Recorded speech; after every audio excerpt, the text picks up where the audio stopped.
Ukiniita Hamza Ramadhan Suleiman taitika, tukiwa tunasimulia kisiwa cha Andaman. Kuna sehemu ya watu waliojitenga. Ukitaka kwenda huko lazima uagane na ndugu zako, kwa sababu hakuna aliyeweza kwenda huko na akarudi.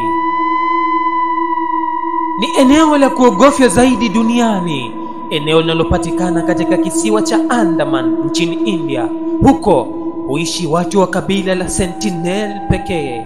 Wanasema kwamba hawa ni watu wanaosemekana kuishi huko kwa takriban karne 2. Serikali ya nchini India imekataza na kupiga marufuku watu kuelekea katika kisiwa cha Andaman. Mnamo mwaka 2008, Bwana John Chau aliyekuwa mtangaza neno la Mungu aliyetoka katika shirika la Injili la All Nations alitaka kufanya ziara kuelekea katika kisiwa cha Andaman. Novemba 15, John Chau alijiandaa na kuanza safari yake kuelekea katika kisiwa cha Andaman.